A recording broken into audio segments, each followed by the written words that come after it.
Mr. Sabnavis, welcome to WION. Now, since morning, we've been talking about capital expenditure, investing in India, investing in public infrastructure. So my question to you is, will we see yet another hike in the capital expenditure this time ahead of the polls? No, absolutely. I think there will definitely be an increase in capex. The question is as to what kind of an increase are we going to see? We should remember that in the last budget, we had around 10 lakh crores being allocated for capital expenditure, and overall size of the budget was around 45 lakh crores.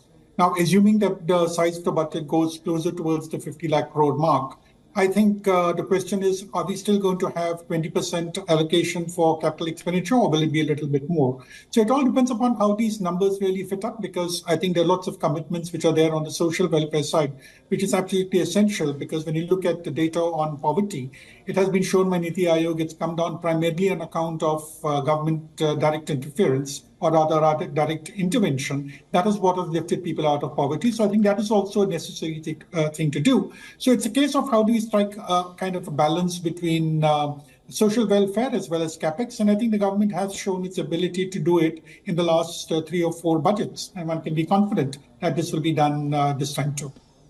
Right. Let's talk about defense spending. The year 2023 was a year of geopolitical turmoil, 2 wars, West Asia on the boil, the Red Sea in crisis, things that impact everybody as we go into 2024 as well. So my question to you now is, how crucial is India's defense spending this time around? The defense spending will always be important, because as long as we have tensions along the borders, it is necessary that we need to be up to date. And whatever has to be done has to be done. So I think that is a place where there can be little compromise, both in terms of revenue as well as capital expenditure. So if you look at the overall capital expenditure spending of the government of India, I think after roads and railways, defense is the third important category. And I think it will continue to occupy this important space as we have to continue to invest in capital in the defense sector. There can be no compromise out here. Let's talk about MSMEs. They're poised to be the growth engine that drives the economy forward. Can they look forward to the budget this time around? I think the way in which the budget has normally been addressing the concerns of the MSMEs is more through the budget by giving the guarantees on the credit which has been given by the banking system. So I think the strategy will carry on in that particular manner.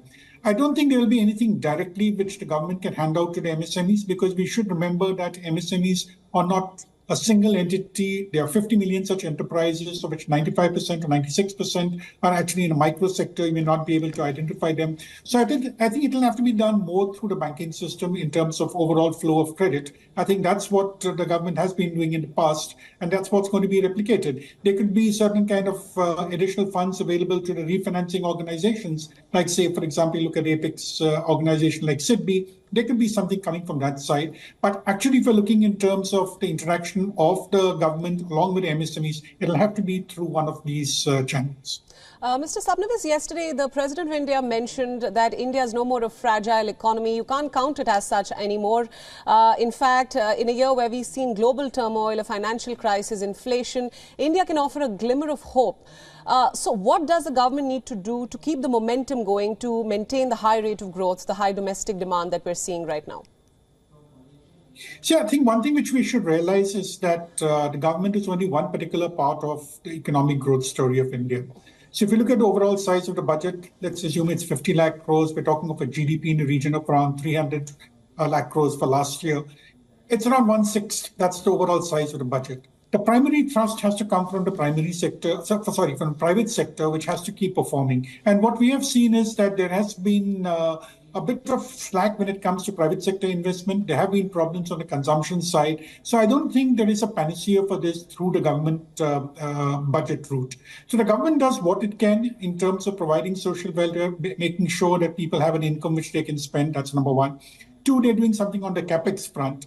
3, they provide certain incentives to industry to push up production. Like, look at the PLI scheme which we had. It had an outlay of around 2 lakh crores to be spread over a period of 4 to 5 years. But if we actually see what is the response has to come from the private sector. So today we see that the private sector investment is not keeping pace, primarily on account of slack, which we see in consumption. Consumption too, we have seen that the rural economy has not been doing that well because of problems on the agricultural front in the last couple of years. And with low capacity utilization rates. We're not seeing broad-based investment taking place. So I think when you're talking in terms of future growth, it has to be led by the private sector. The government can provide an enabling policy environment, which I think it has been doing all through, and contribute in its own way directly through the budget, which it does through the capex front. Yeah, sir, you mentioned the rural economy. Part of the renewed focus this year will be, as I understand, on the youth, farmers, the poor, alleviating poverty, and women. So what's your reading on that? No, I think this has been a theme which has played out in the last few budgets, and there's no reason why it should change. The focus will definitely be in terms of empowerment of these segments, because we're talking of the youth, for example. We need to have an educated youth. We need to have they need to have the requisite skill sets so that they're able to take on the challenges, able to create, sort of get themselves employed in meaningful manners. We don't really require construction workers or the Swiggy workers. They're not the ones who are going to lead to higher levels of consumption in future. It has to be an educated, skilled labor force. Similarly, we need to have more women participating in the workforce. It is happening more in the urban areas rather than the rural areas. I think there is some issue out there. So we need to empower women, make sure that they're able to get jobs even in the rural areas, so that it becomes all-encompassing when we're talking in terms of women or the youth actually driving this entire process of growth in the economy in the next 5 years. WION World is now available in your country. Download the app now and get all the news updates on the move.